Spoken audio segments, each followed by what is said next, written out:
So, when you dive into Eugene O'Neill's masterpiece, Long Day's Journey into Night, you're immediately hit by this fog of blame, addiction, and regret that hangs over the Tyrone family. But what's really going on here? What's fueling this epic tragedy? Well, it's not just about personal failures. It's about these deep-seated cultural and class conflicts. You could almost call them historical ghosts that are haunting every single corner of their home. So here's how we're going to break this down.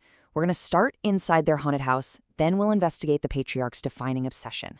After that, we'll unpack a marriage that's really divided by class, see how society kind of traps them, and finally, we'll put all the pieces together to understand the true, heavy weight of their past. All right, first things first, let's step inside the Tyrones summer house, back in 1912. You can just feel it, can't you? The air in there is so thick with unspoken sorrow. It's one of those places where love and just pure resentment are all tangled up together. Mary's morphine addiction, the men's alcoholism, those are just the symptoms of a much, much deeper sickness that's taken root in his family's soul. Now, right at the center of this whole storm is the patriarch, James Tyrone. On the surface, he's a huge success. He's a famous actor, he's achieved the American dream, he's got wealth, and yet this man is absolutely terrified by the ghosts of his own past. And one behavior, one particular obsession, poisons everything and everyone around him. James's stinginess, it's just obsessive, it's suffocating, and it's like an open wound for the family. And this isn't just some funny little personality quirk, right? It has absolutely catastrophic consequences. We're talking everything from the cheap quack doctor who first got his wife Mary hooked on morphine to his flat-out refusal to pay for proper care for his sick son Edmund. And this is really the core psychological puzzle of the play. If we want to understand the Tyrones, we have to do more than just call James a cheapskate. We've got to ask a much more interesting question. I mean, really think about it. Why would a guy with all this land and money compulsively turn off light bulbs and live in constant fear of ending up in the poorhouse? The answer? It's not in his present success. It's buried deep in his traumatic past. O'Neill doesn't make us guess. He lets James tell us himself in his own words. You see, his father abandoned the family, so at just 10 years old, James had to become the man of the house, working these brutal hours in a factory. This wasn't some noble struggle. No, it was terrifying, grinding poverty that scarred him for the rest of his life. This experience created something we can call a famine mentality. It's this deep psychological trauma that's born from that Irish immigrant experience of starvation and poverty.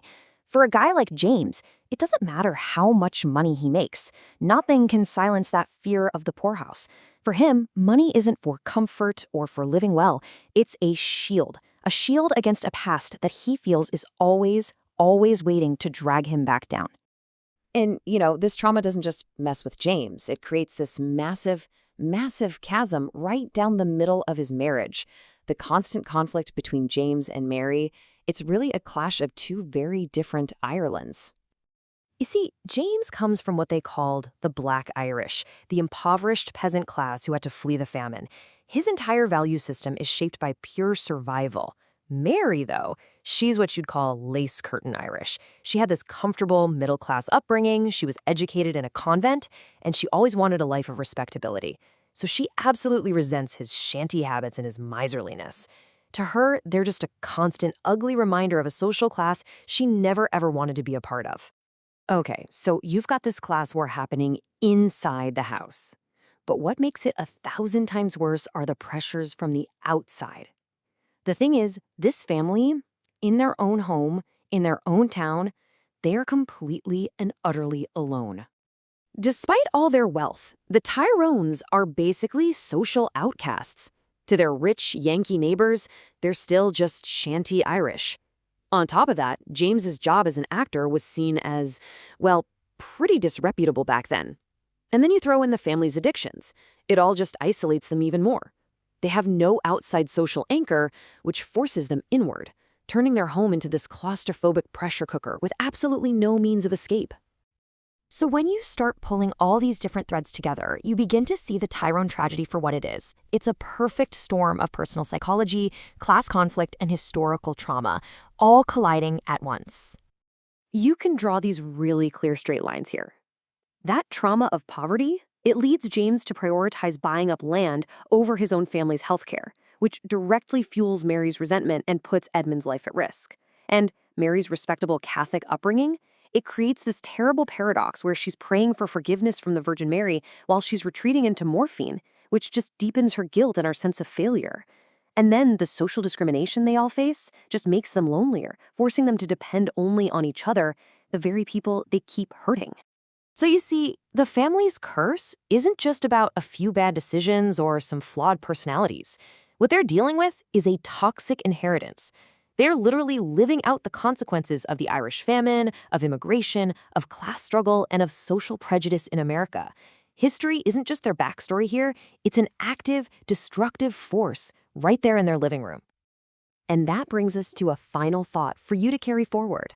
With zero acceptance from the outside world, the Tyrones are trapped.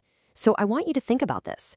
How does that external pressure, that feeling of being perpetual outsiders, how does that intensify every single argument, every accusation, and every desperate act within the family?